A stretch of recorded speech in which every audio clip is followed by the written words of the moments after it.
Hello and welcome to NASA's Goddard Space Flight Center.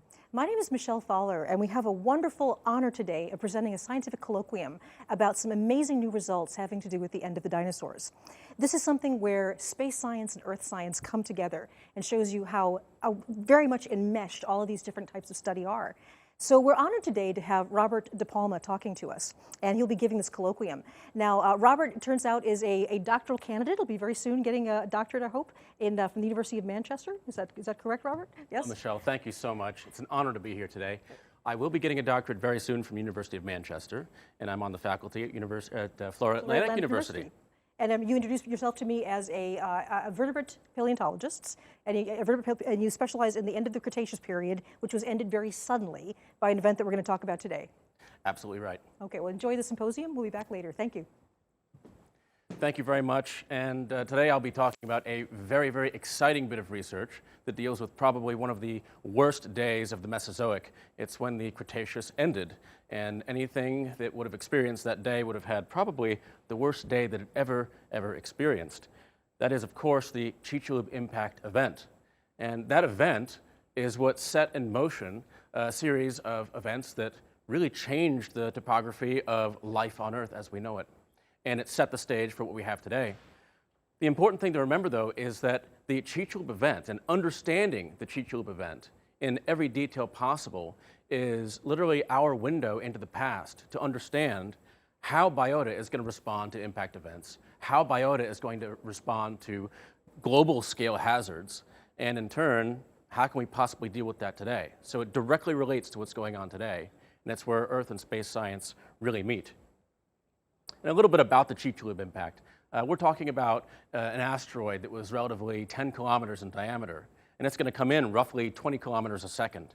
It's going to release enormous amounts of energy. You're going to have seismicity, possibly magnitude 11 to magnitude 12 at the impact site, and that's greater than you're going to see in the Earth normally. And what that did is that set in motion a cascade effect of ecological collapse. You're going to block out the sun. You're going to have this injection of a massive amount of contamination into the atmosphere. And it's really going to set everything off kilter. That is what set in motion the massive extinction that basically took out 75% of species on Earth. So all of that we know, we've got this tremendous amount of information about the KPG event. And there's still questions that are unanswered. We know all sorts of things about what happened on these long time scales, talking in generalities. So what happened over millions of years? You know, what's our percentage of species that died? And what happened on a large scale? But what about those finer time scales? What happened in the hour to day time scales? And the fact of the matter is, we just don't know the answers to a lot of those questions, because the way to answer them depends on a geologic record that is suited to answering those questions. Most of your rock units don't preserve that sort of data, and it takes a really special sort of an area, special sort of a site to preserve that kind of a snapshot. And that's where this new site comes in. So there's actually a new site at the very end of the Cretaceous in North America that preserves a snapshot of life on Earth. And this site, it gives a very, very tight view of what happened in the terrestrial setting. It gives a view of what happened moments after impact. We're able to see what happened with the very first stages of ejecta accretion, and we're basically able to see, well, what did happen in that little tiny nugget of time that really is sort of missing in the geologic record now. How can we actually fill that? And the site actually does that for us. The study region is within the Hell Creek Formation. So that represents roughly the last 1.3 million years of the Cretaceous. It's a terrestrial setting, sort of like the Gulf coastal plains today. You had all these rivers that would have flowed from the inland areas all the way out to the seaway that would have split the US in two back then. You had all these fluvial deposits. You had lots of dinosaurs. Life was abundant. This was a vibrant, thriving ecosystem in the Hell Creek. And it's a hotbed for KPG research, because it just happens that this area is the best terrestrial succession of Cretaceous to Paleogene rocks in the world. And we're able to study the impact event. Most places that is just preserved as a single layer of fallout, but the new site actually has something a little bit different in store. Normally we see the KPG boundary as something like this. There I am up on the outcrop studying the dividing line between the Cretaceous and Paleogene. there's a closer view. There's Professor Phil Manning and I digging into it, and you can see that that layer is very, very distinct. You've got your dark gray sediments and this beautiful light-colored, this peach-colored clay layer. And that clay layer is 100% composed of impact-derived materials. You've got shocked quartz, you've got ejectospherules, you've got an iridium spike, you've got all this stuff that was blasted into the air, and it came down around the entire globe as this little layer. And this is how it manifests in the Hell Creek Formation. We've heard about the impact event. We've heard about the Chicxulub impact, and we know the name Walter Alvarez that's associated with it. And here we are actually digging into the layer at the site and working through these problems at this new site. And it's sort of an incredible story as it comes together with all the minds that are involved and piecing these little details together. So let's get into the site itself. The site is known as Tanis. And this site, the depositional setting, is basically in a little river environment back in the Cretaceous. So you have point bars in the bends in the river, and essentially what occurred is a massive surge of water left a layer of mud as a drape over one of these point bars. And you've got maybe 10.5 meters of elevation change, so it's a pretty steep point bar. And you've got this veneer of sediment that got deposited really rapidly on the point bar. It's actually really good for preservation.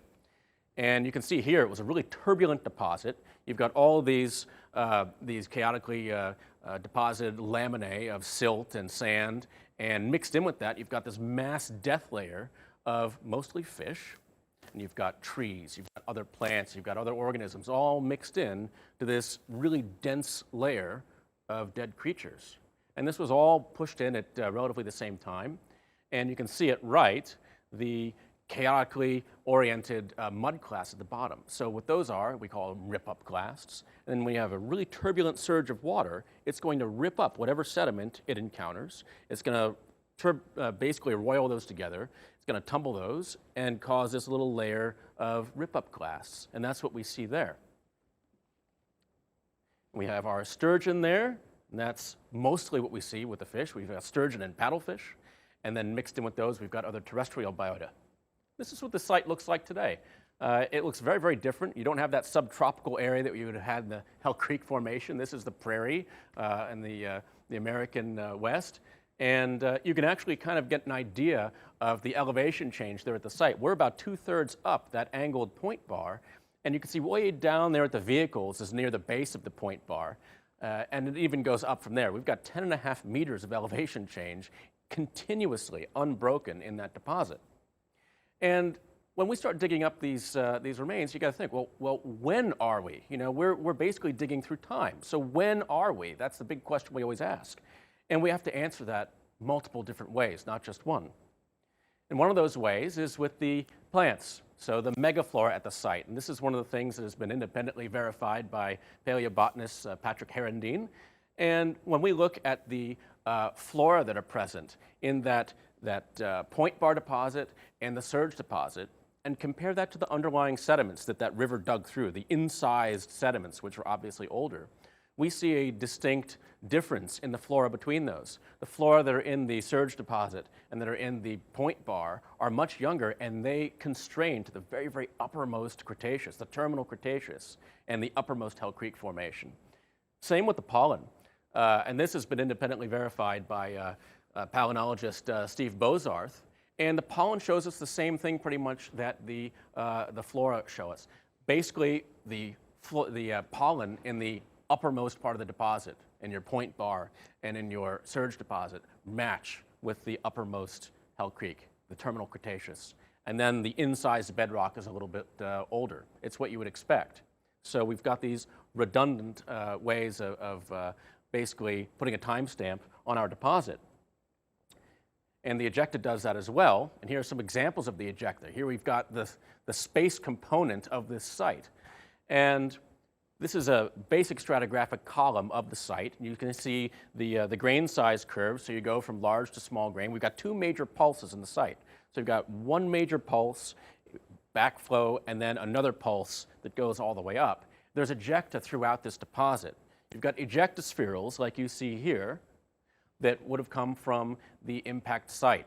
You've got that impactor, it hits your target rock, and you get blobs of molten glass and different material that shoot up into the sky, out of the atmosphere, and they come back down again. And that is a diagnostic feature of impact, as is your shocked quartz at right, which we find in the capping KPG Tonstein, which caps the site. So you literally have this ejecta-bearing deposit, which is capped by the very fine-grained debris from that impact event. So that really seals it all together.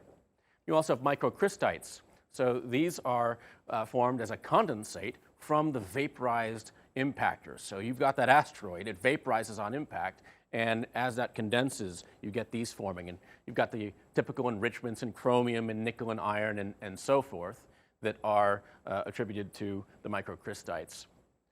Now, getting into all the stuff that's buried in the deposit, let's get to the coolest thing of all time, which is logs, right?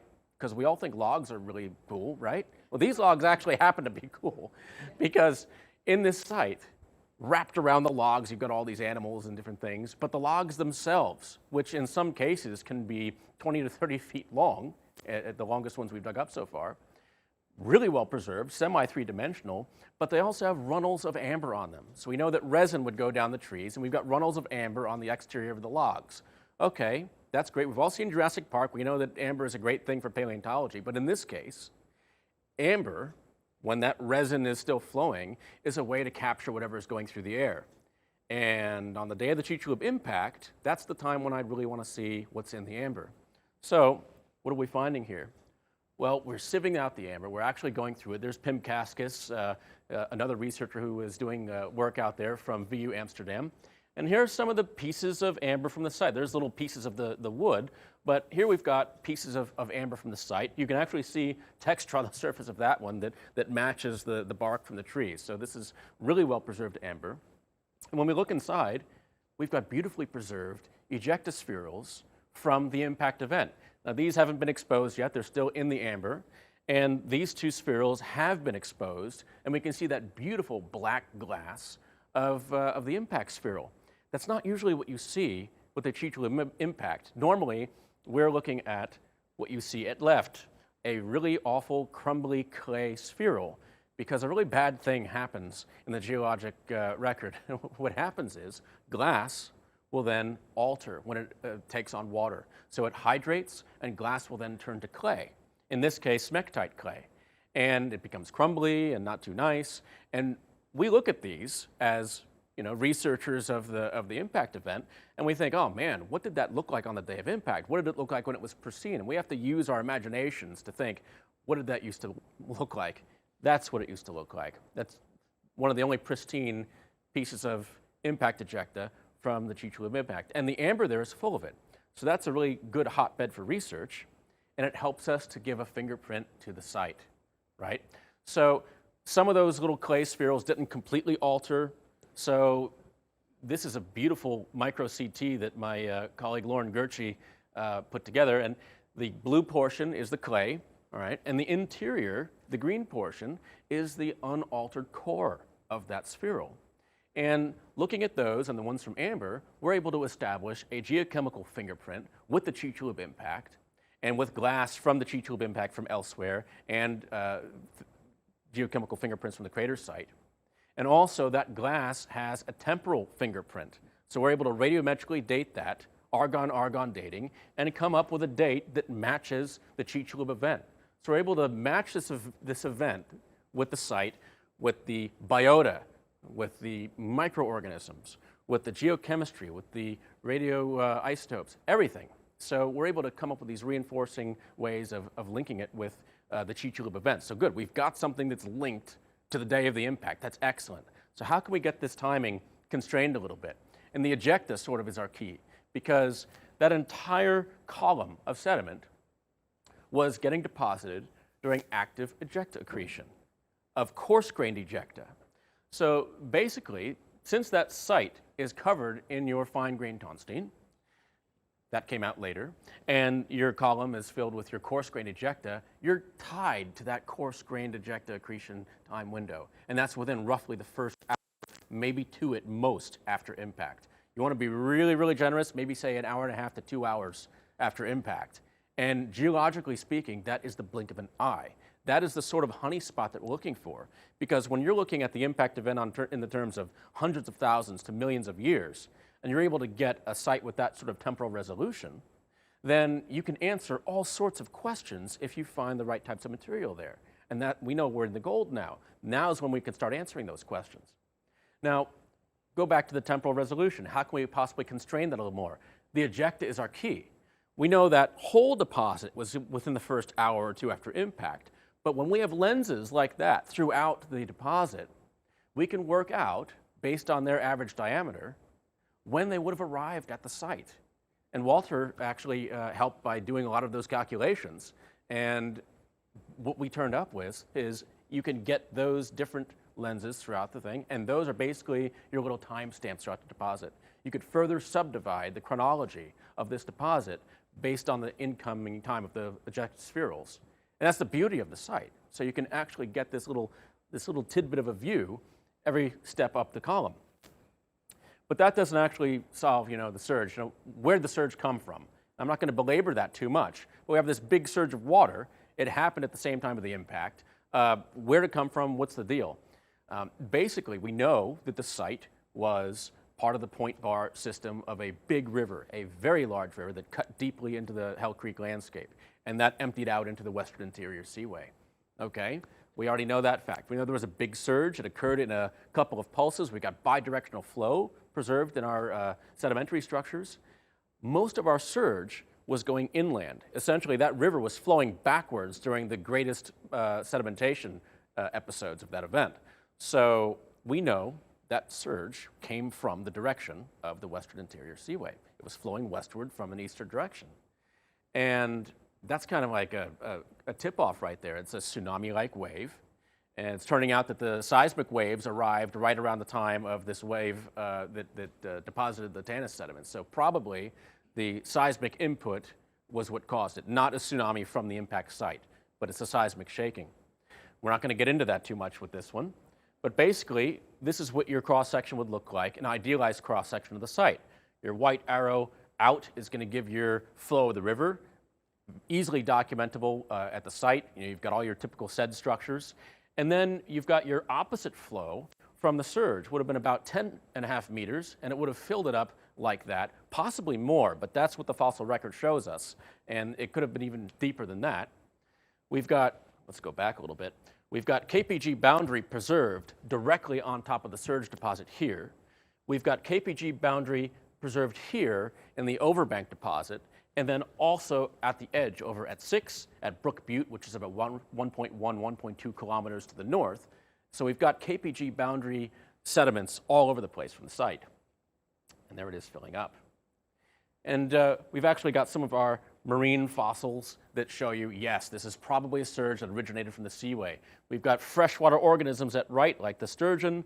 We've got this beautiful feather, which came from probably a bird or a Maniraptoran dinosaur.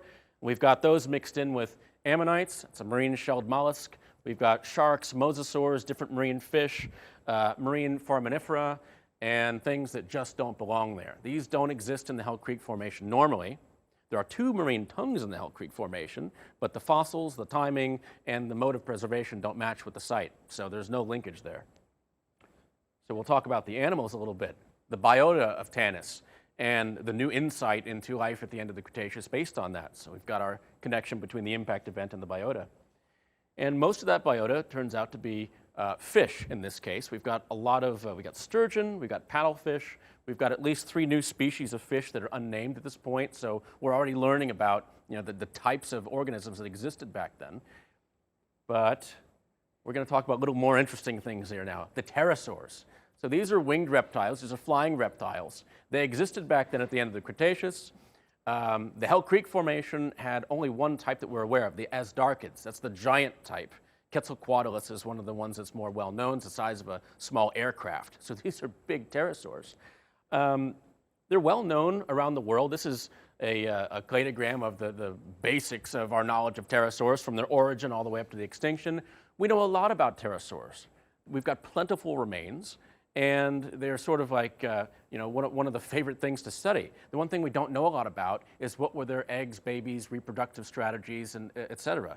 The embryos are practically unknown. That is the temporal span of our knowledge on pterosaur embryos. Not that much. We've got one pterodastro embryo. There are 18 embryos for the ornithochirids. That's it, you know, that's all there is in the entire world, and none of them from North America.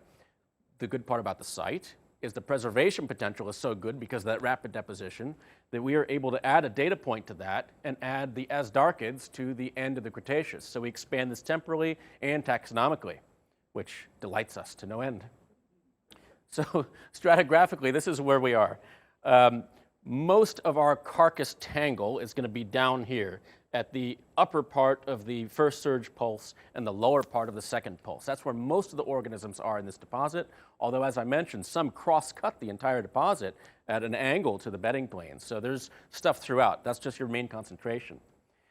The deposit's capped by your KPG tonsteins, so you've got your pristine, uninterrupted layer of impact debris, and the embryo comes from right here within the upper 2/3 of the deposit. And here it is. So at left, you have a view. It's about the size of a hen's egg. This is a plain light view of the embryo. We can see the tangle of dark brown bones there, which I'll show you later are nicely articulated in most cases. A brown halo for the shell, and it compares favorably with the embryos that are found elsewhere. So at right is one of the more famous embryos from Asia, and it's a beautiful ornithochirid embryo. And the mode of preservation and the style of folding is very, very reminiscent of the Asian one when we look at the Tanis one.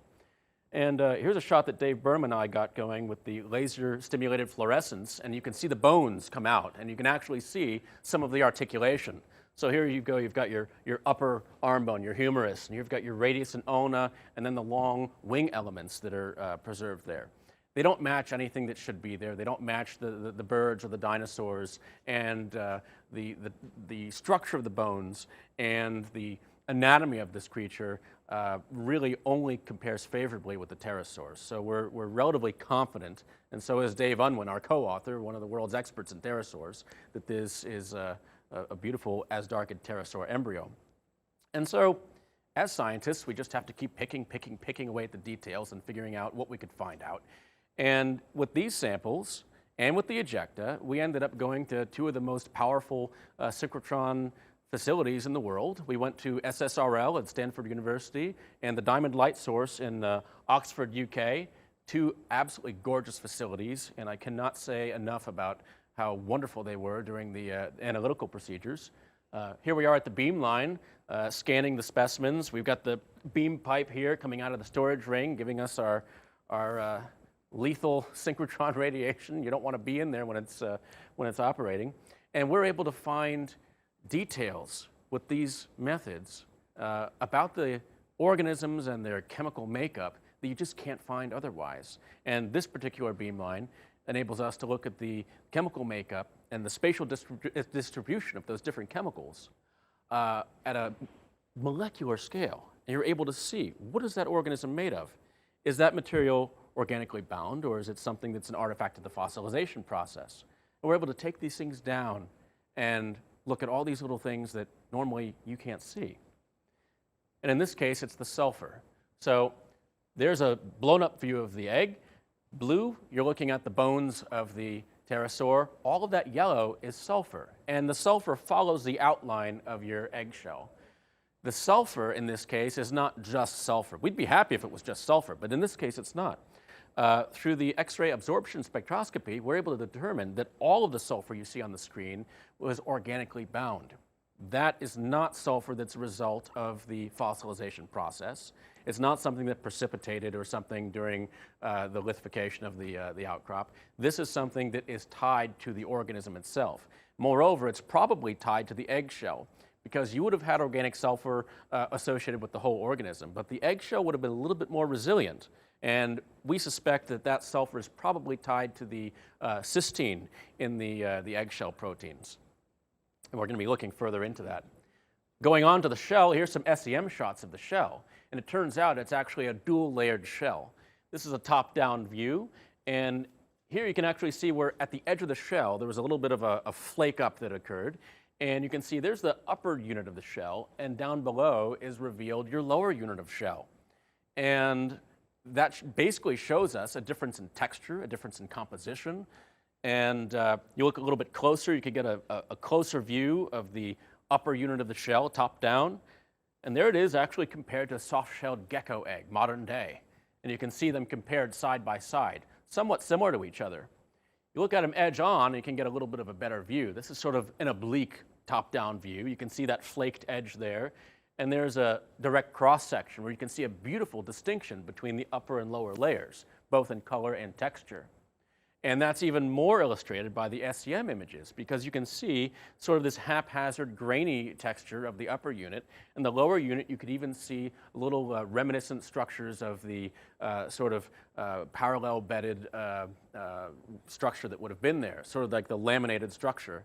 And when you look at the SEM and the elemental difference between the upper and lower layers, the textural difference, it actually compares very favorably to the modern eggshell there as well. That's a soft-shelled snake egg, modern day.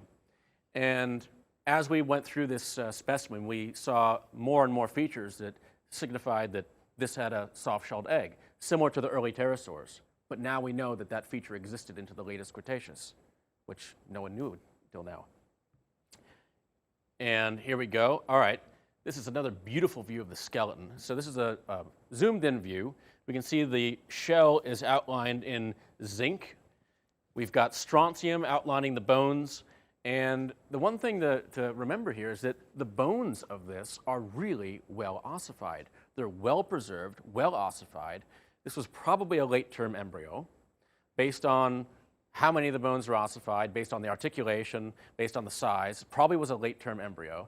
And when you see that much ossification occurring late-term, that probably is an indication that it would have been better able to fend for itself once it hatched. It probably was not going to be helpless once it hatched. And when looking at some of the dimensions provided by other studies, this is where ours plots in. Naish et al. Did a beautiful study on precociality in pterosaurs recently. And the Tanis embryo, some of the arm dimensions of that embryo actually plots very close to the embryonic pterosaurs, or hatchling pterosaurs rather, and sort of close to the trend line for the non-hatchling pterosaurs as well. So long story short, some of the preliminary data about the wings shows us that it is at least compatible with other pterosaur specimens that would have been capable of flight. So this probably would have been a precocial organism.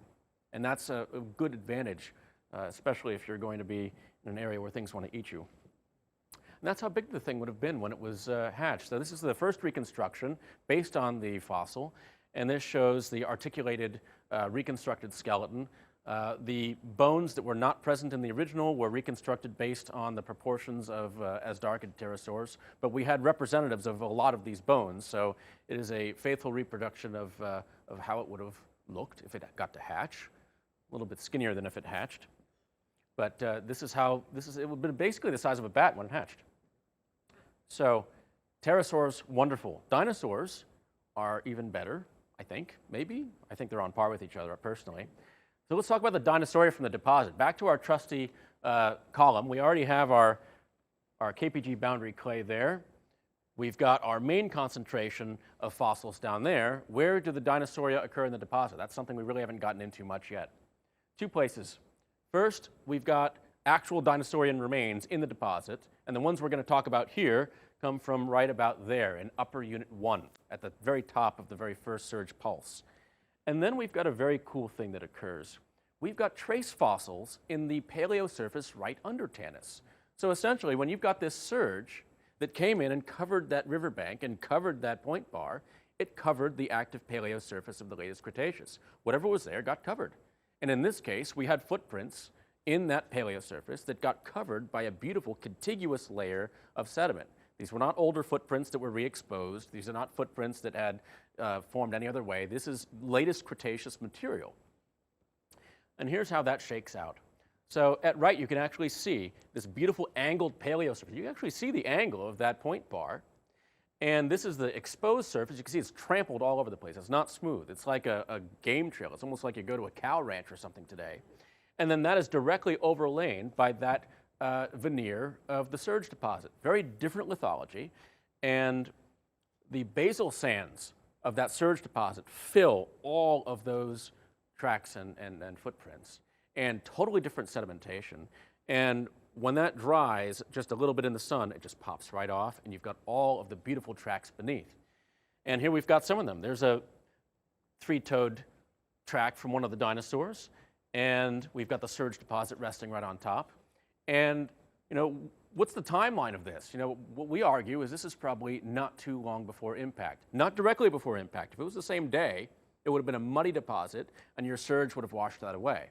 If it was too long before the impact, in this subtropical environment that would have been raining all the time, those would not have lasted well in the record. So basically, they would have left these tracks in the mud. The mud would have dried for long enough that they would not have been washed away by the surge, but it wouldn't have been too long. So we're talking, weeks to months probably.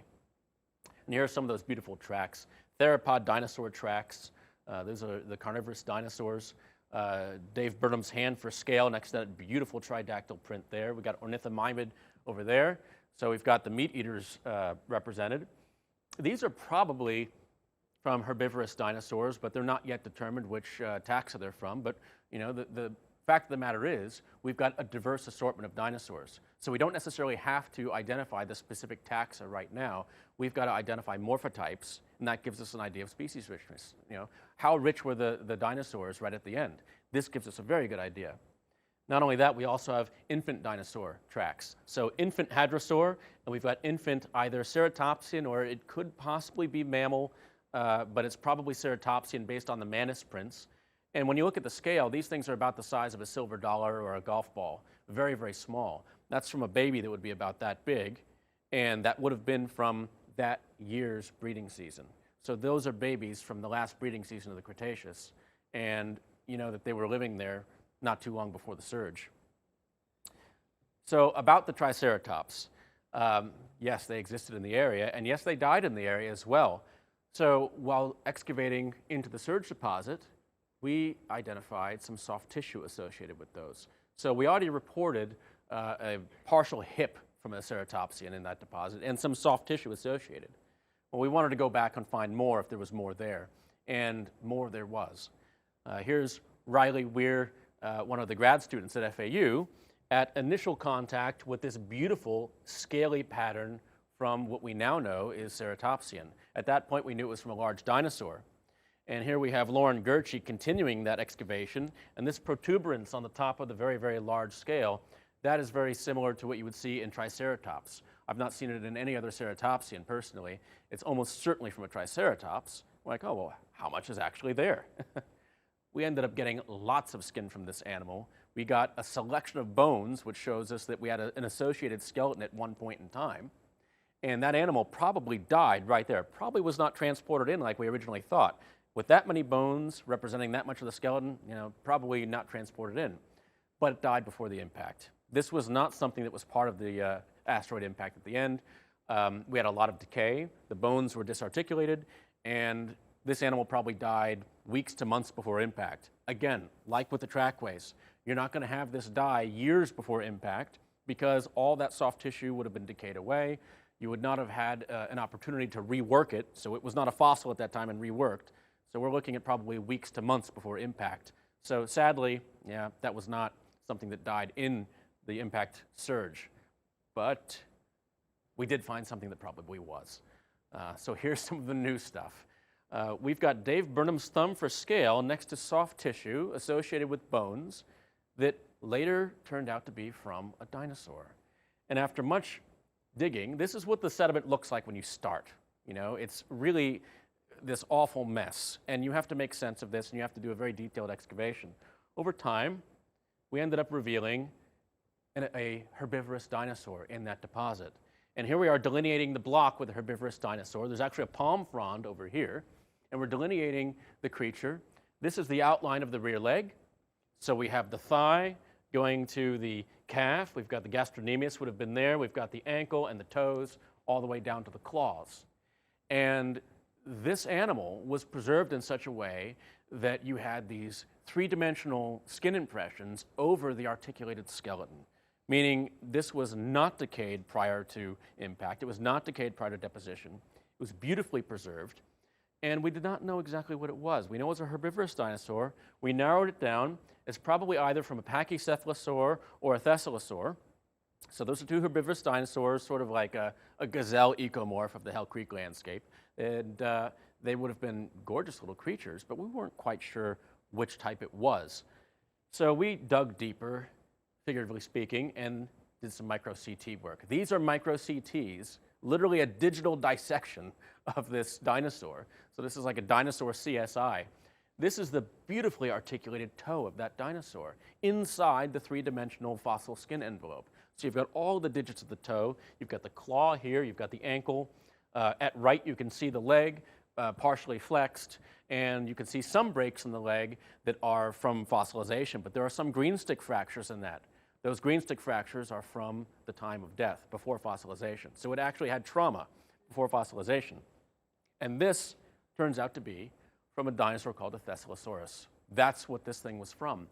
And here we've got a compound fracture of the femur from before death, and we've got all these beautiful skin impressions. There we've got the top of the foot with these overlapping scutate scales like you'd see in a chicken or an ostrich foot today, just like that.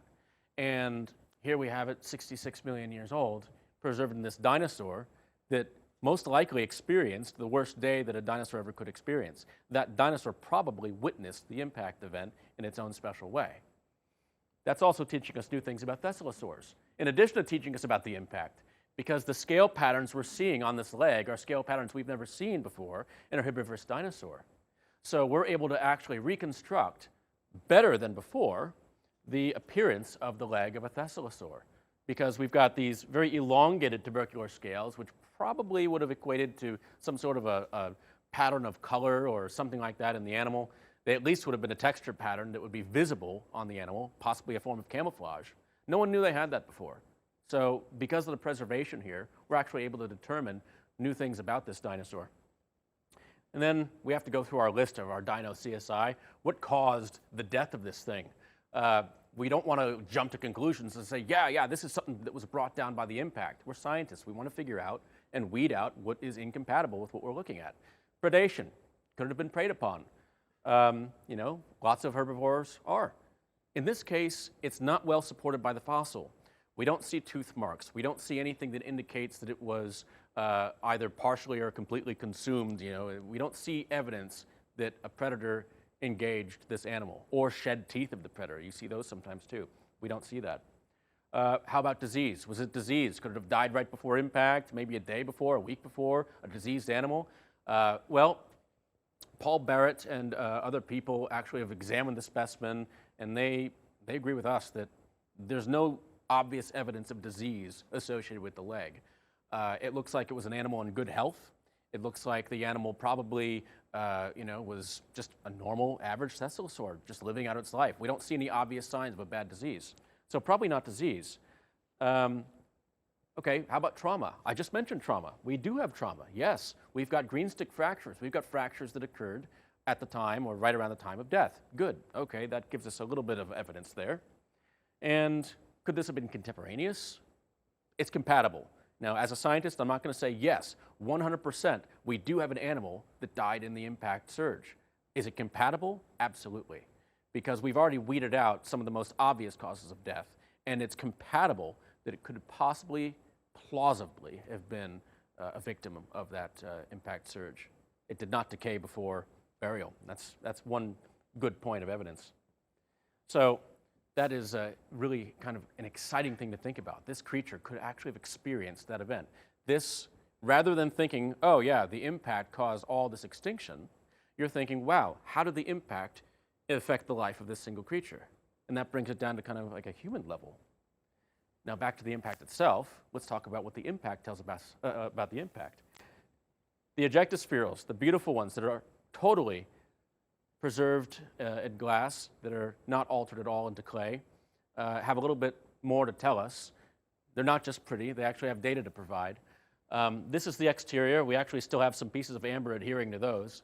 There's the interior. We see beautiful gas bubbles in there like we typically will see in the impact melt glass.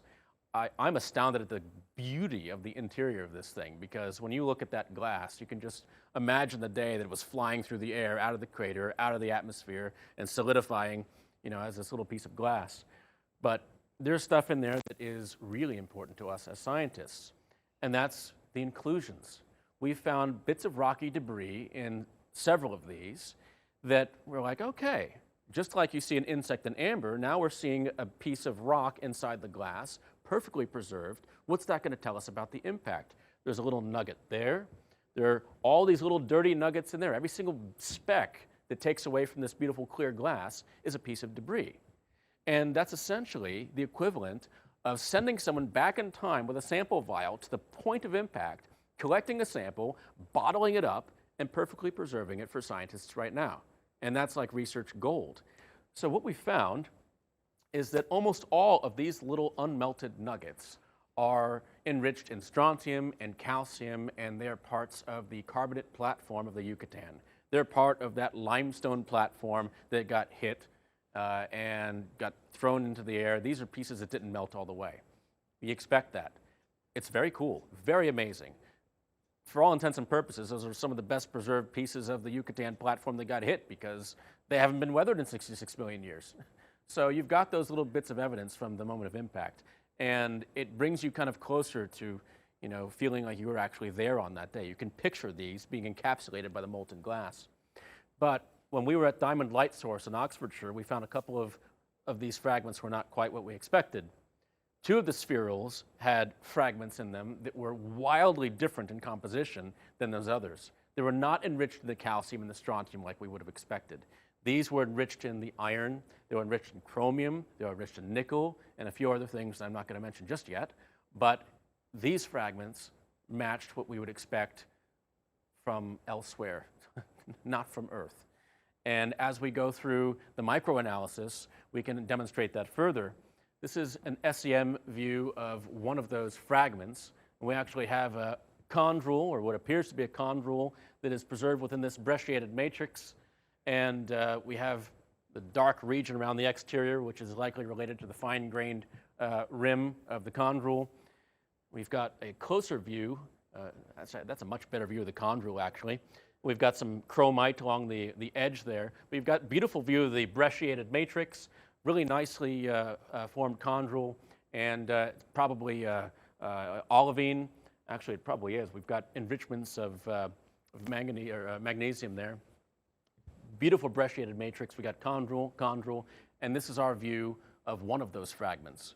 So the microstructure is going to tell us a lot about where it came from, and you'll be able to do some of your mineralogy with your EDS data and such. And the ratios of those elements to each other tell you a lot about what these things are made of. And obviously, we don't jump to conclusions with these. We let the instruments tell us what they tell us, and the specimen will tell us what it is. So far, the data is showing us that our sample falls within this region, which is the carbonaceous chondrites. So most likely, this particular sample is allied with the carbonaceous chondrites. And that's good to know, because that actually falls in line with what Frank Kite was telling us years ago. Kite described this sample at Wright, which was found in the Pacific in a drill core, 9,000 kilometers from the site. That's like 3 times farther than Tanis. And it's a little larger than my fragment. It's about 2.5 millimeters. Don't know how a 2.5 millimeter fragment would have gotten that far, but assuming this is actually from the impactor, there is some data we can get from it. The problem is this: carbonaceous chondrites are not resilient. They're not nickel iron meteorites. They fall to hell in the environment. They hydrate, they alter, and this piece is no different.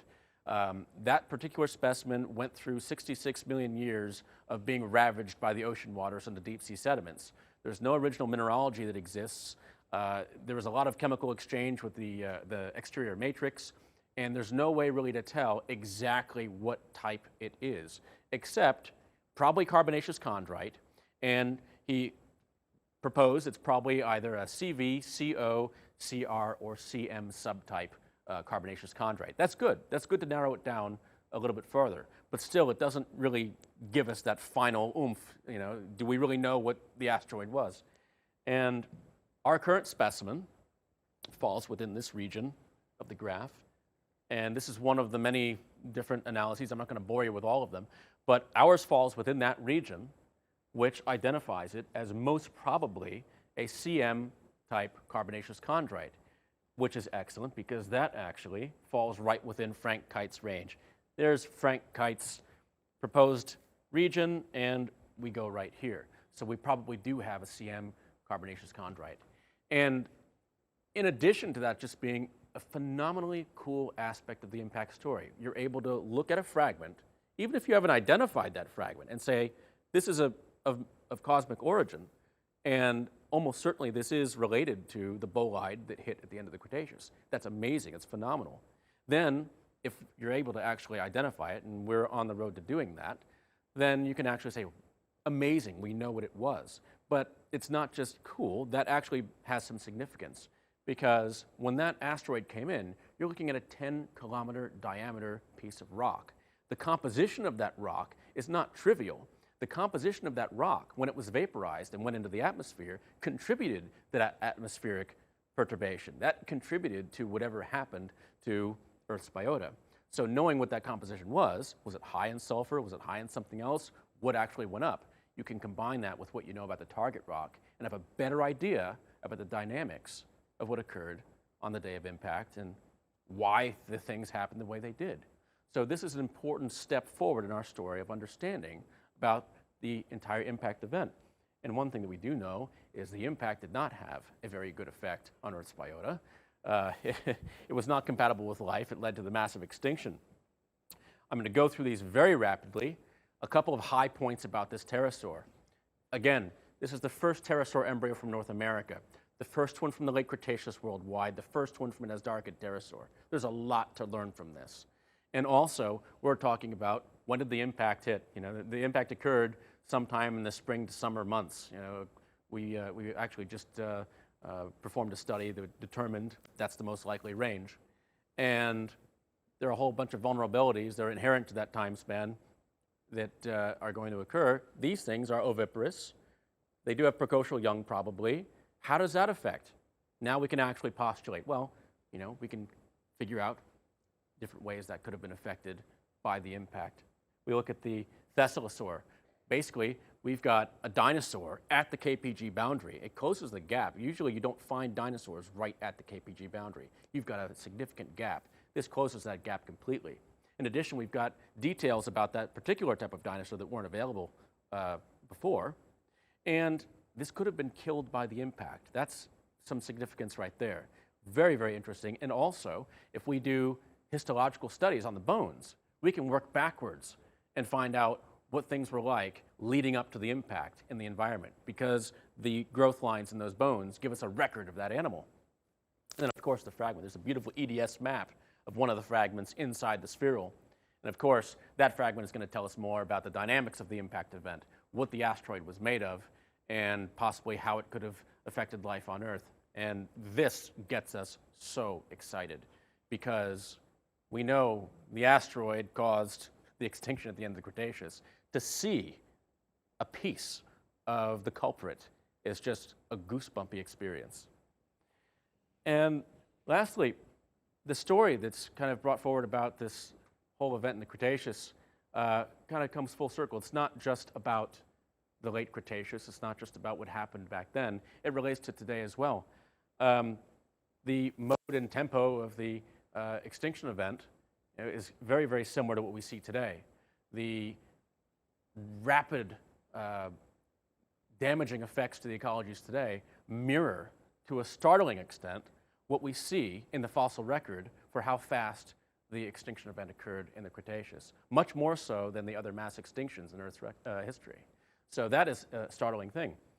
And obviously, it's up to us. We have the capability of doing something about that and learning from the fossil record. And it is indeed the fossil record that is our way to learn how to do something about it. We are the only species on Earth that's ever been able to learn from this. It's up to us to do it. And the fossil record is our way of looking back into that window of time and actually seeing, how do Earth's biota, how do these animals and plants, how do they react to a global scale hazard?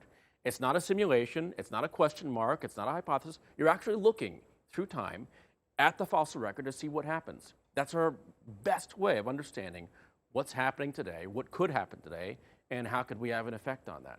So that's our obligation. And with that, I will thank the following individuals and all of you as well.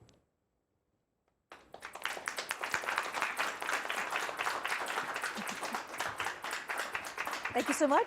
Thank you. Thank you so much for your presentation. Thank you. I think a lot of you understand now that a number of us had trouble sleeping last night. These results are so exciting. I think you can say that these are some of the most significant results in our century to really nail down what happened on that day when we were struck by this tremendous, now better identified asteroid. So that was incredibly exciting. Thank you so much for your presentation. We will have questions and answers later, so we'll take a break now. Thank you.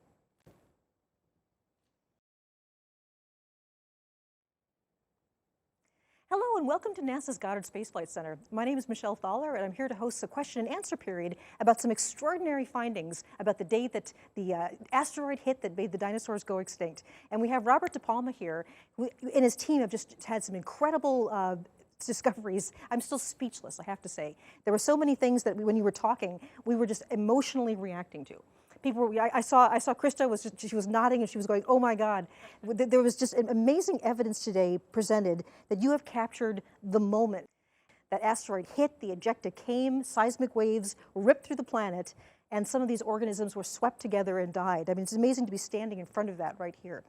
So this question and answer period can start many different ways, but one of the things that I wanted to begin with is that, just putting the science aside for a second, there's quite an interesting personal story here for you too. Because as you began to look into this deposit, well, for one thing, I understand this deposit was thought of as kind of confusing, people didn't know what to do with it, and so a lot of scientists kind of didn't want to work with it, didn't seem very clear.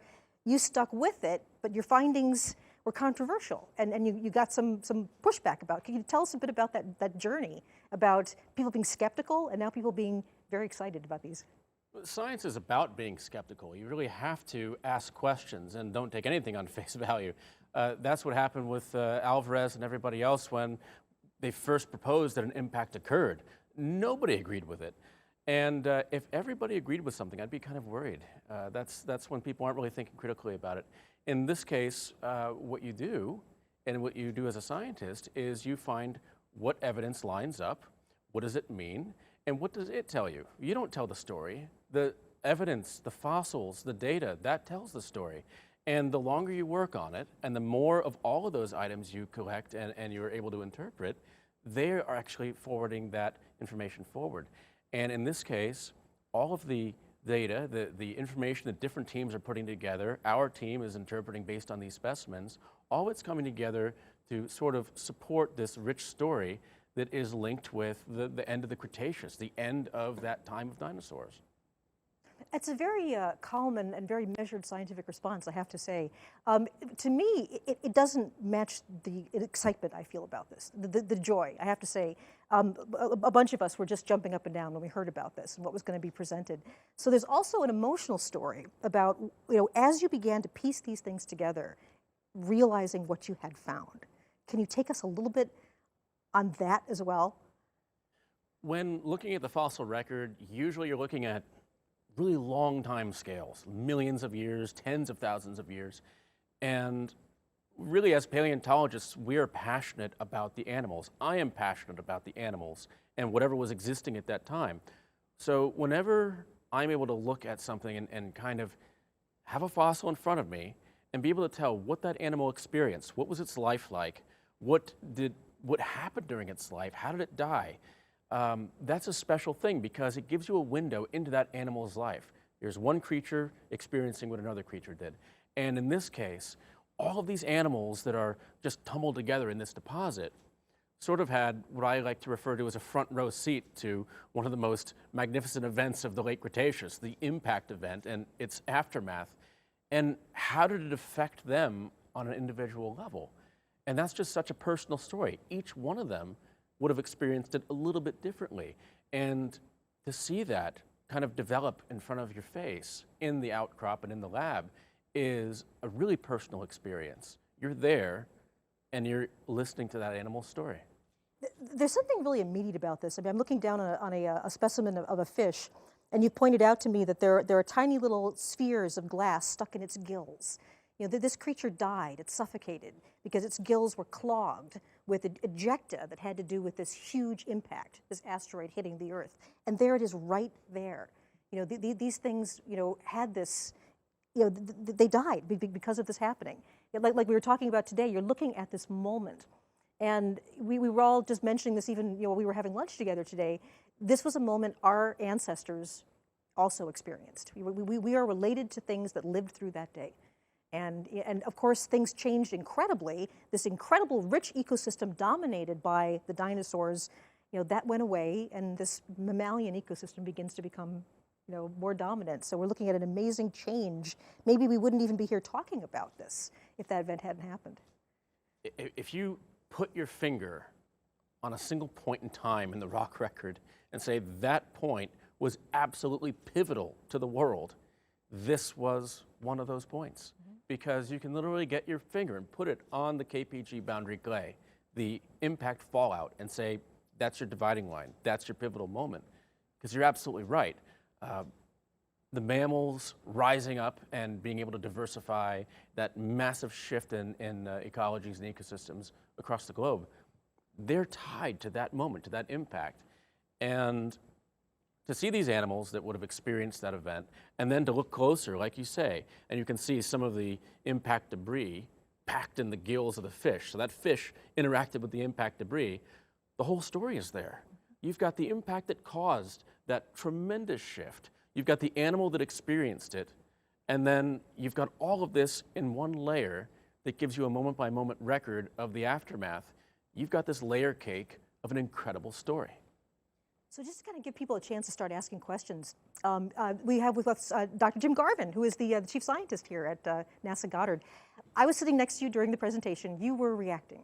You were really excited. At one point, you actually were almost like at the point of tears. What are some of the moments you remember that you were looking at the evidence thinking, wow, look what they have? Well, I think what Robert's done with his team here is connect the way we looked at the history of the rock record on Earth as defined by life in these names of eras we all grew up with that became known as Cretaceous and Triassics and all that, to the record of impact. This life on the rocks cosmic collision story that we've already used on other worlds. How do we define the eras on the moon? We name them for the eras of impacts that define different time horizons. We've made a link now beyond our planet through the lens of the bigger universe.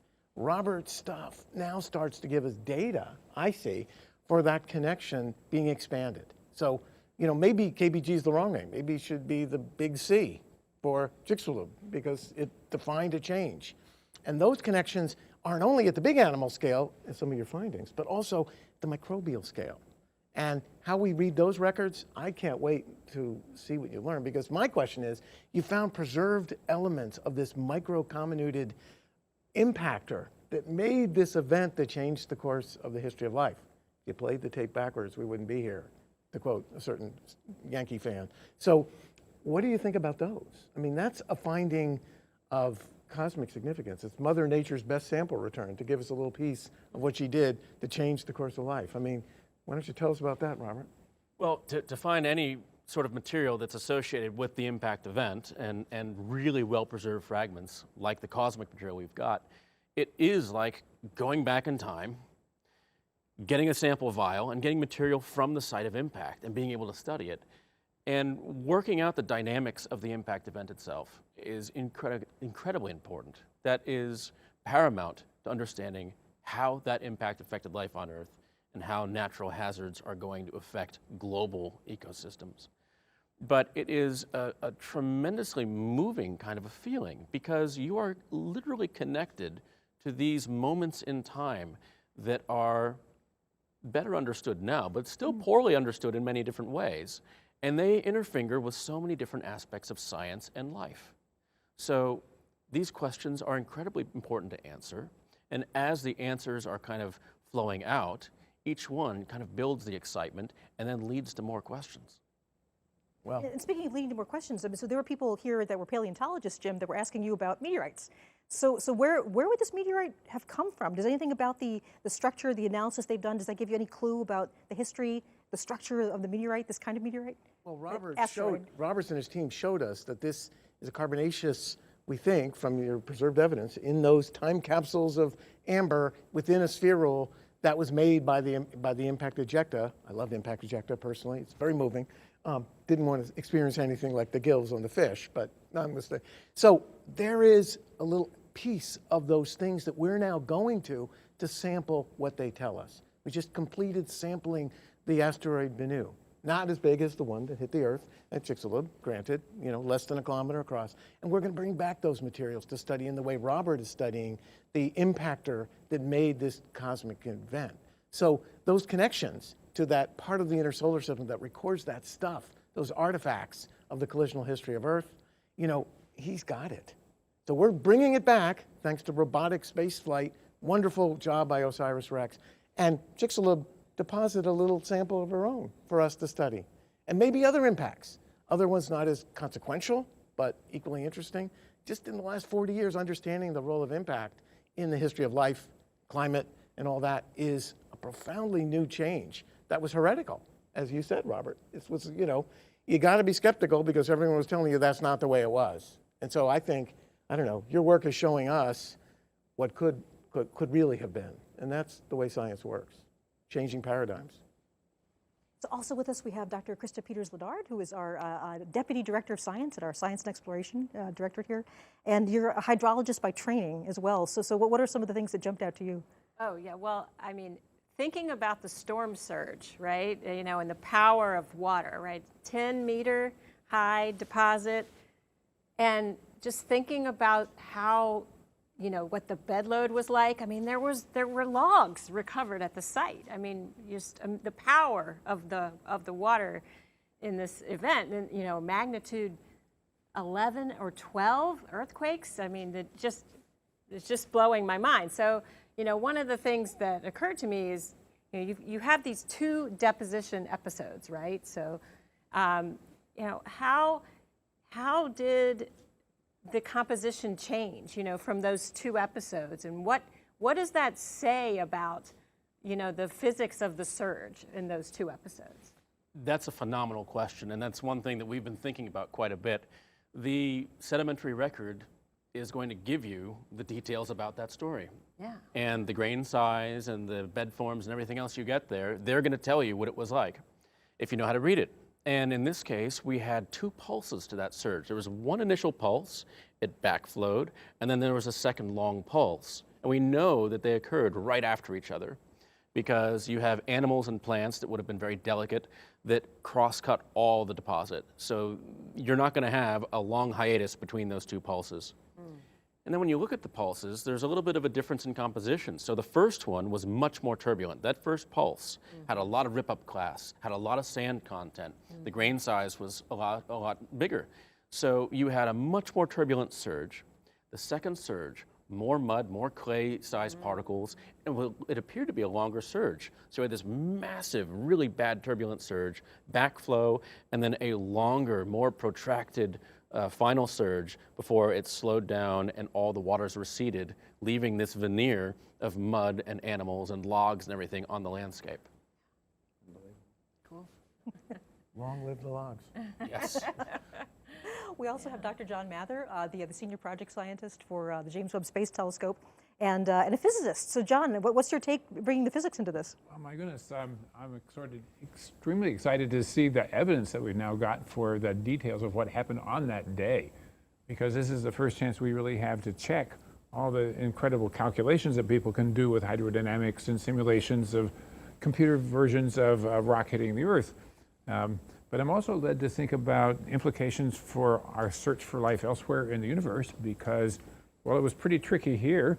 How much could we forecast? How could we predict? So if we're going to look for life on other planets, are we going to imagine that they're just sort of sitting there passively producing life? Or do we imagine that they also have a chaotic history with crashes and evolution and extinctions and disasters one after another of the same sort that we've had here? We've had snowball Earth, where Earth was frozen solid apparently. We warmed up. We've had huge changes, catastrophic to everything that lived there at the time. And here's one catastrophe we can examine in detail because it happened so quickly. But we should be picturing catastrophes everywhere that we're looking for living things, not just here. So look on Mars, look on Europa, look on Titan, look at the other places that are interesting as sources of life. Catastrophe everywhere. So, and you're thinking also, what does it feel like to be there as a living sentient creature experiencing that day, which is something people I don't think have fully appreciated, because you feel it and you see it. You think, I'm like an animal there, I'm feeling the heat, I'm feeling the water. And I don't think we've really been able to picture that part in the past. So thank you for making that so possible for us.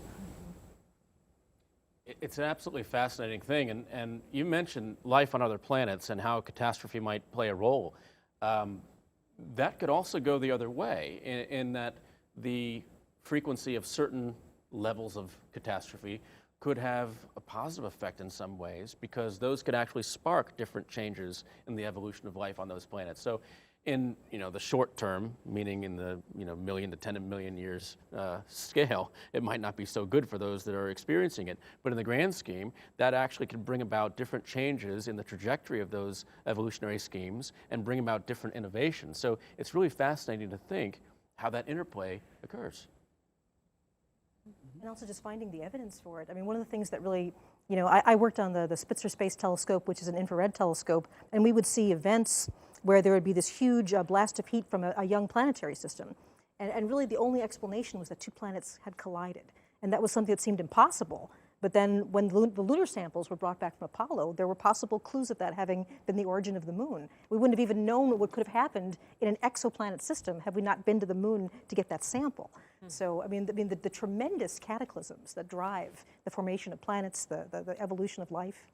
Well, and Goddard thought that the small craters on the moon were volcanoes. Right. And described them in is motivating some of his work, leading to the rockets, the early fueled rockets that led to what we have today. Didn't realize that the mare were impact basins that bespeak what Robert has shown us here on Earth can do to a life-bearing system. So I think that's stunning. We're becoming aware. And then finally, we also have Dr. Gavin Schmidt. He works for the Goddard Institute of Space Studies up in New York, and the director, I should say, not just works there. But we were talking a bit earlier in the day, and you had all kinds of questions that were coming into your head about what would the atmosphere have been like? How would the chemistry have changed? What are some of the things that stood out to you here? So I'm very interested in the climatic impacts of this. So I mean, we've talked about the instantaneous impacts, the fire from the sky, the impact, the earthquakes, the seisures in the water. But some things will have survived that, but they might not have survived all the other things that came afterwards. So what happened to the carbon cycle? What happened to things in the stratosphere? How long and how deep was there an impact winter? Was it warm, then it got cold, then it got warm again? What happened to the carbon dioxide that was released from all the fires? Was that the cause of the acidification events? And I think we haven't really been able to kind of piece together that history in very much detail so far, because we haven't had, specific information from the time event itself, which I think this is going to help with a lot. But we also haven't had the models or the understanding of how all those things fit together, particularly in a Cretaceous context, for us to be able to do that. So really, it's only in the last 5 or 10 years that our kind of global scale models have enough physics to be able to answer these questions. And then this information coming in kind of really primes the pump for, I think, future explorations of that whole series of cataclysms, right? Because you've got the impact, but then you've got the winter, then you've got the starvation, then you've got the fires, and whatever order, and maybe, there are some places that were refugia. Maybe there were some places that were not affected by some of these things.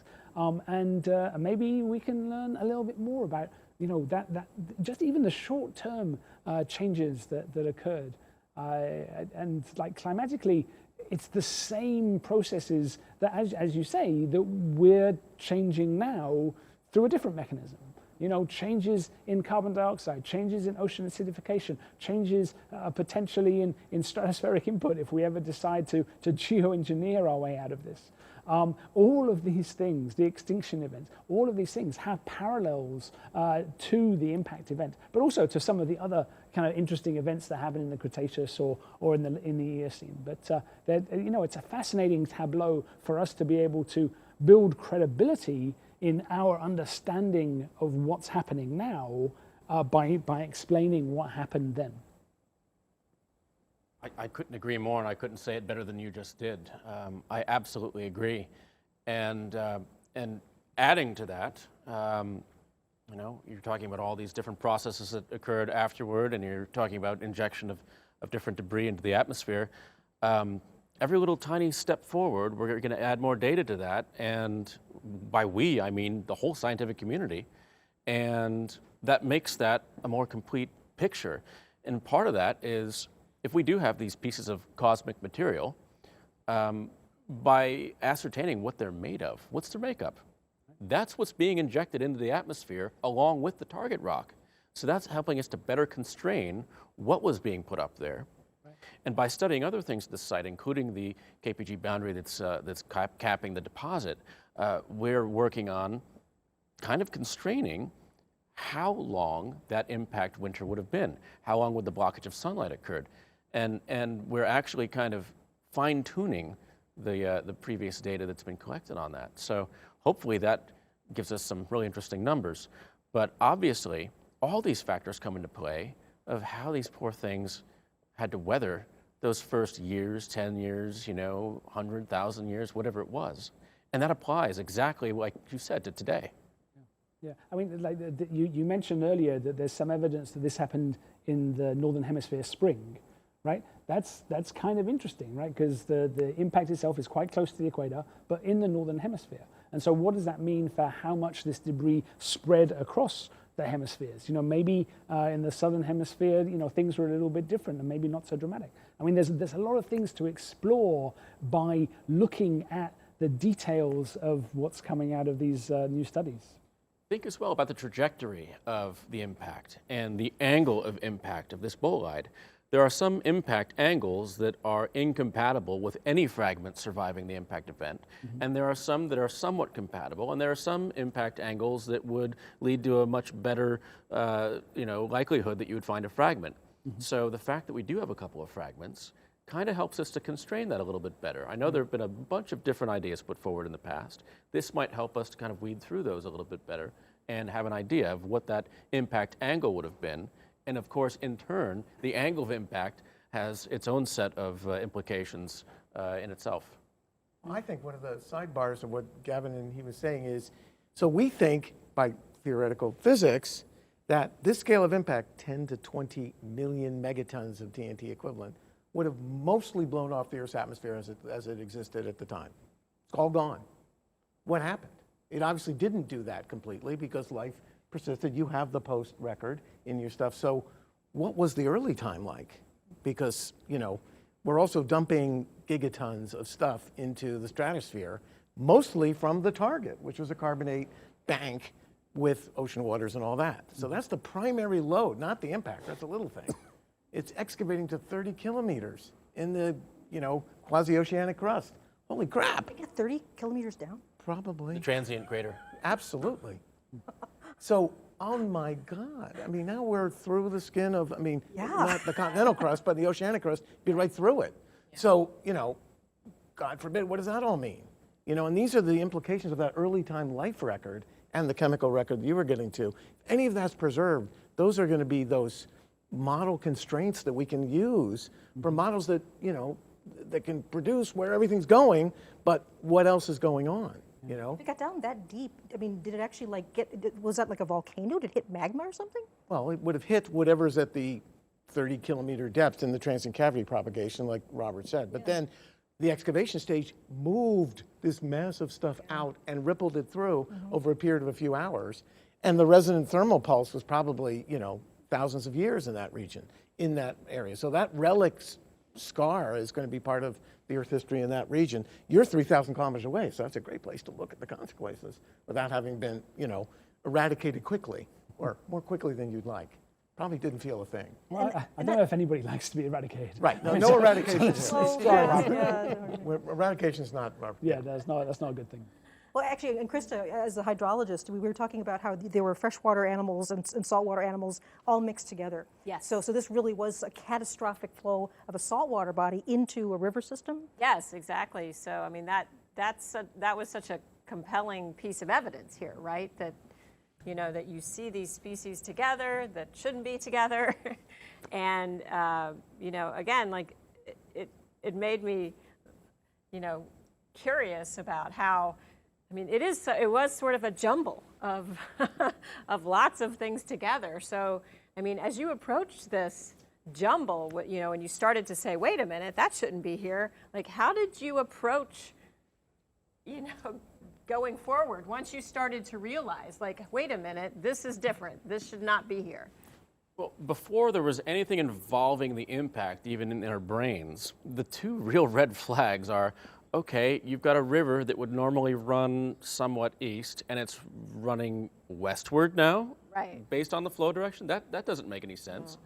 And you couple that with the fact that you've got marine fossils there, microfossils. You've got dinoflagellates, you've got foraminifera, and then you've got ammonites and other things, mosasaur pieces and marine fish, and sharks' teeth. You've got all those marine fossils mixed in this deposit that was created by a westward flowing surge, and obviously it's not supposed to be that way. Right. That's not the way rivers usually behave. So it's an exceptional event. That got us thinking, what the heck went on over here? Why did the surge occur? Yeah. And then we were finding ejecta and different things that connected it to the impact, and then there was the cap of the KPG clay. And we're like, oh, it's that. Yeah, yeah. I bet you reacted more dramatically than that. I mean, you're talking about wanting to be in the minds of these creatures. I want to be in your mind as you started piecing this together. Right, like, And oh my gosh. That was a This wild could be place. It was a wild place. yeah. I can see the wild. parties. So did you Yeah. find this site, or was it found and mapped, but people didn't really know what it was? The site is actually a really incredible story, and it's actually a beautiful situation of how things really should work, of people working together. I worked on a site for my master's thesis that dealt with really fine timescales in the fossil record. We wanted to find one closer to the KPG boundary. And there was a group of avocational fossil hunters who have a company that digs up and sells fossils, paleoprospectors, Steve Nicholas and Rob Sula. They originally set foot on the site, and they saw all these fish poking out of the site, which was a big red flag for them. You don't see fish in the Hell Creek Formation. Before that site, there were, I think, 3 or 4 articulated fish. It doesn't happen. The preservation bias is against the preservation of fish like that. So that was exceptional. Oh my God, we've got fish at the site. Little did we know that we'd be, wowing over everything else later. But that point, it was the fish. And they thought it was a lake at first because of the striations. And that was interesting to me. And they facilitated the work to move forward to my research group. And that's the best thing that could ever have happened, because we were able to piece together everything that occurred thus far in our research, and we were able to get all of these specimens, preserve them, because the environment out there is not conducive to the preservation of fossils. They're imperiled every moment they're in the outcrop. They will get washed away, the winter is bad on them. So that whole situation ended up culminating in a tremendous research project and an amazing interpretation of the site, and data that is now able to be used by God knows how many people to try to put the story together. So yeah, that one group actually first set foot on the site. And if they hadn't done that, who knows if it ever would have been found, because there were other people, researchers working in that area for decades, and they never saw the site. They never even found it. They knew you liked fish, and so they were like, hey, here's something cool. Just look at this fish. And look what history made for us. It goes from fish to putting together little tiny details of this massive story of the end of the Cretaceous. Who would guess? You're talking about the data and all that. I mean, you guys are all here also. I mean, collaborate. I mean, what would you like to get from this group, and what would you like to get from NASA that'll make things even better, the story even more interesting? I mean, can you guys think here at NASA, the stuff that you'd really like to get a hold of that he has? I mean, not physically, but I mean, we discussed just earlier, you know, what else is in those spherules, right? I mean, if there are air inclusions that can give us hints of what that paleo atmosphere was like in terms of carbon dioxide levels, methane levels, you know, I mean, just like in an ice core, you know, we preserve these bubbles, you know, that go back 1 million years. Okay, this is another level, of course. But if there is air that can be analyzed, that would be a huge input into what we're doing. Because we know that, you know, at that period, right, you know, the kind of end Cretaceous time, climate was changing. Even before the impact happened, there were climate changes, and you know, the Cretaceous was a long period. There's lots of other things that had happened in the Cretaceous, the oceanoxic events, and you know, the peak Cretaceous times. But there were things happening right then that we don't really understand. You know, was it related to tectonic changes? You know, closures of various seaways, the Tethys Sea in Europe. You know, it's unclear, and so there's a lot of focus on what was happening immediately before the impact. But then to have, you know, like examples that could really kind of ground truth some of those speculations would be of enormous interest. And then you have the things that could evaluate how well our simulations are working, right? So, you know, so we put in these assumptions, we run these models of various kinds, and you'd have to kind of string them all together, you know, kind of one after the other. And then, you know, okay, well, we predict this might have happened, or this. Tell us from the data which one it was, right? And then we can kind of constrain things coming back. And so those kinds of things, like, you know, things like temperatures, things like, you know, water isotopes, you know, all sorts of, you know, you know, how much burning there was, how much charcoal you find. Those are the kinds of things that are really key for evaluating our kind of suppositions. It's going to yield more than that, right? I mean, you don't have all of the little bits of amber that you're going to find these things in. Exactly. That site has, we've only seen the tip of the iceberg. Only the tip of the iceberg. Every single season that we go out there and that the other research groups from other universities join us out there, something is found that we've never seen before, and it carries the research forward. And we were just having a conversation before about non-destructive analyses. I can think of a whole host of things that would be amazing for collaborative work on the non-destructive analyses on the ejecta and the other items here that would offer volumes of data. And with the hydro modeling, in terms of better modeling of the dynamics of the surge wave, that's something that is an amazing project that could probably lead to multiple papers, you know, down the road. And I think there's another aspect, which is, Robert's already talked about it, which is, you know, this is one cosmic event recorded in Earth history with all the climate and other implications. But there's others. I mean, recently the Hiawatha structure in Greenland was age identified as being relevant to this transitional period of time, you know, into the PG, the Paleogene. We have others where there were mass extinctions observed of different magnitude, the Eocene, Oligocene at Puppy Guy, the Permo-Triassic further back. These are the Earth record as the chronology of the solar system that we use relative to the moon and other chronometers. This is critical for planetary sciences. So I think Robert's data and materials can be analyzed through some of those techniques he mentioned, which we're now using on lunar rocks, some of which have been, you know, stored away for 50 years. So we have the better tools. So that cross-disciplinary collaboration, I think, would be very fertile. And I have a question for you, which relates to that, which is, so what about the pollen? You've now got amber, you've got spherules, you've got pieces of the impacting object. Then there's pollen, which is a very good indicator of many aspects of environment and a really robust one in the Earth history. You've talked about it a little bit, but maybe that's an area of very exciting sample analysis. And it's underexplored right now, too, because the pollen, so far, yes, it exists at the site, beautifully preserved, and thus far, it has been explored mainly as a biostratigraphic marker. So we're establishing where we are in time. But in terms of working out the biota back then and the turnover of the ecological turnover and what happened right at that moment and then up into the lower Paleogene, that hasn't been done over there yet. And it is ripe for the study. So I was going to ask before, when do you want to get started? But you know, with the pollen too. I think honestly, Gavin's ready. We're all ready. But it's, John, yeah. So I'm ruminating on, this is like the archetype of hands-on research. Whack, whack, whack with your tools and dig in a little bit into the rock and see what you find. And if you're lucky, you notice that there's this little brown layer and you realize it's a dinosaur skin and you're really super careful. But I keep thinking, isn't there something high-tech engineering could give you? And I don't know what you need, but I sure think it's worth finding it, whatever it is, because this is so important and it's so precious. And there's no other site like this in the entire planet that we know of.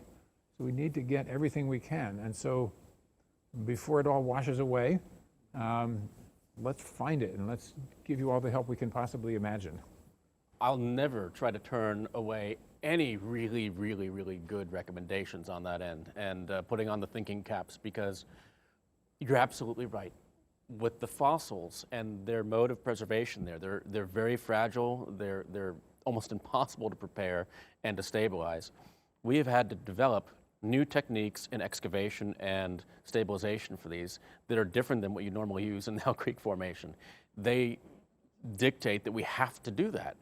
And basically through that process, we have developed incredibly painfully detailed excavation practices, going centimeter by centimeter, and then stabilizing as we go to accomplish this.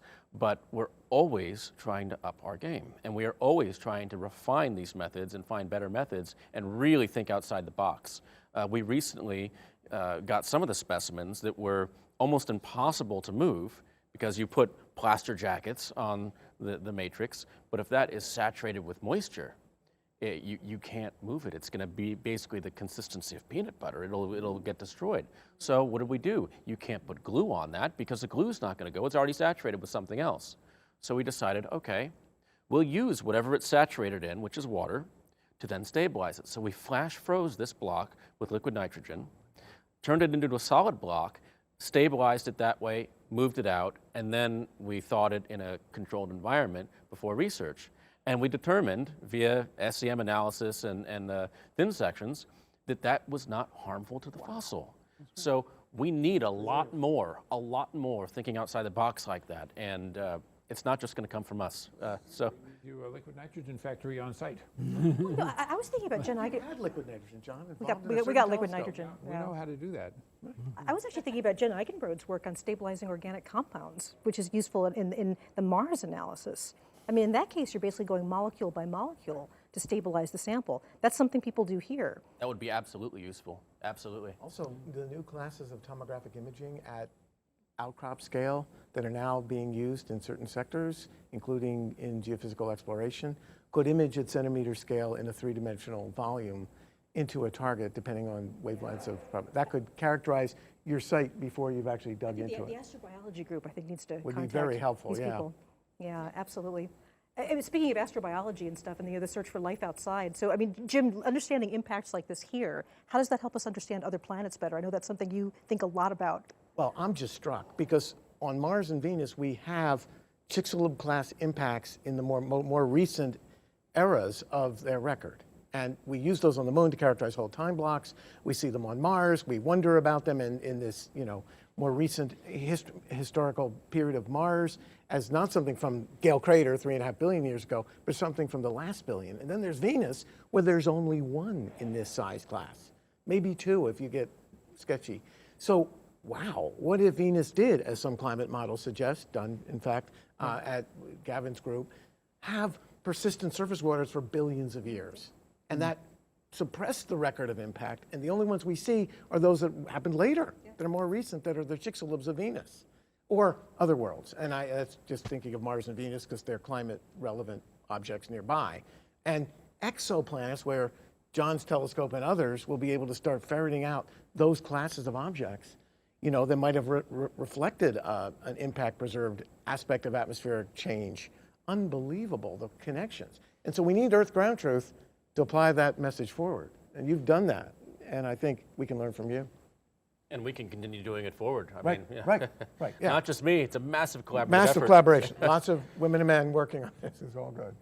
I think we've got a plan going forward. Yep. And I guess, anybody else want to say anything before we wrap up our discussion? When can we visit? What an incredible day. That's right. Well, we'll start making plans right now. It's mushy right now, it's but, mushy, but, okay. but and that's the technical term. Right, okay. But the sky's the limit. Yeah. Let me know when. With that, we'll wrap it up. Thank you so much for joining this on this exciting day here at NASA's Goddard Space Flight Center. Thank you very much. Thank you.